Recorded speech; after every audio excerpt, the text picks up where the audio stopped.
Hello there people, this is Bruce Be Cool or Nintendo Bruce, and today on Yu-Gi-Oh! 5D's Decade Duels, I'm showing you my deck out deck.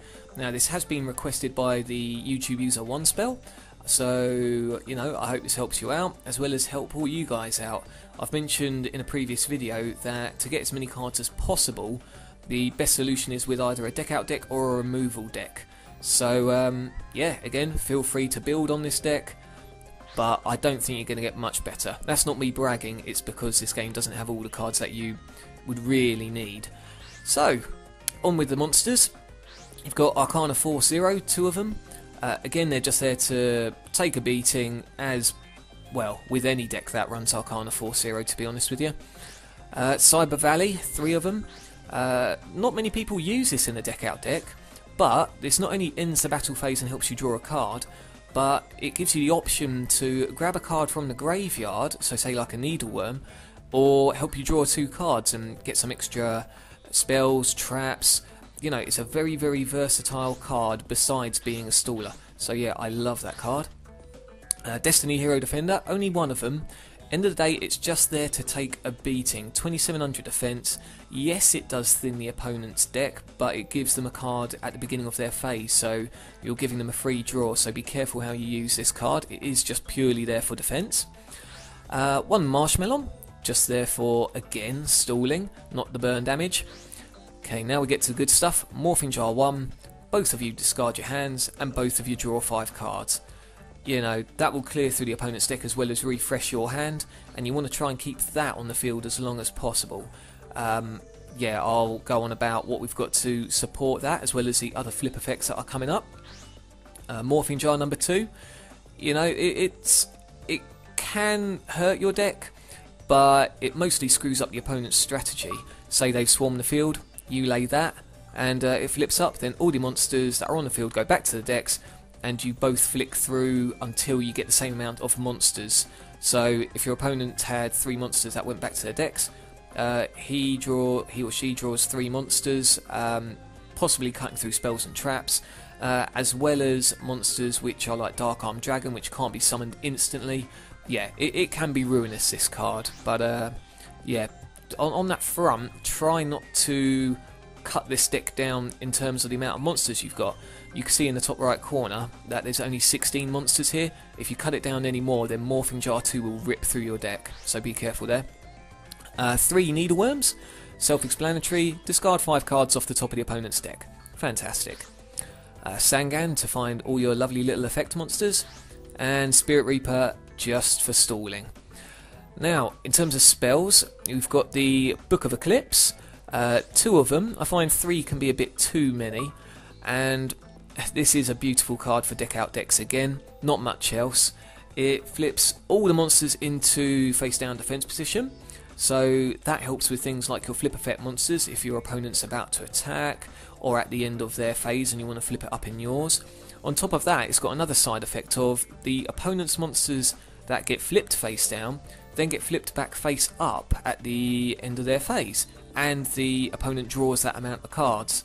So if they've got all 5 face up and there's only 5 cards left in the opponent's deck, you want to activate this on their end phase, and then there's nothing they can do about it. Yeah, lovely, lovely card. Book of Moon, almost as good. Again, flips either your monster into defense, face down defense, or your opponent's. So say if they've got a Goyo Guardian, you want to stop that, then use Book of Moon, or if you just want to pull off one of your flip effects that you've already used, then yeah, do this in the battle phase, or again use it in the end phase if you know you can flip it back up in your phase. Wow, a lot of phases there. Sorry, 3 Book of Moons there. I can't remember if I said 2 or 3, but whatever, I just went by the pretty pictures. 2 Book of Tayus, not as good as it may seem, just flipping something face up really quick, so definitely no need to play 3 of them, but it can help if you just want to rip through their deck as soon as possible and you're going to finish them. Otherwise, use it as discard fodder. Speaking of which, card destruction rips through the opponent's hand, so if they've drawn a ton of cards from Book of Eclipse or Morphing Jar, then this is a lovely little double up effect. Yeah, very, very handy. Only 1 gold sarcophagus, 2 is a bit too many, and this is a bit of a slow card. But again, if you're not drawing what you want, then this can at least get you the card you want 2 turns later, whether it's a Morphing Jar or a Needleworm or something just to stall. So yeah, only one of those will do. 2 hand destructions. Both of you discard 2 cards and then draw 2 cards. Fantastic. And again, you can use fodder such as useless junk in your hand, so say a staller card like Arcana Force or Spirit Reaper if you've got one on the field already. And again, Book of Taiyu as well if you want to use that as discard fodder. Level limit area B to stall. What more can I say? Same with 1 Messenger of Peace and 1 Swords of Revealing Light. I only run 2 Shallow Graves here. 3 is a bit excessive because the last thing you want to do is let your opponent bring up a monster which is a pain in the backside, like a, I don't know, a Samorg or a Jinzo. Not that Jinzos really affect this deck as there's not many traps, but you get the point. It's just there to put one of your monsters from the graveyard in face down defense position again. 2 Upstart Goblins. You could get away with a 3rd one if you wanted to, but it's just there to, again, fill the deck, I suppose you can say, just to rip through it as soon as you can so you get to the cards that you want.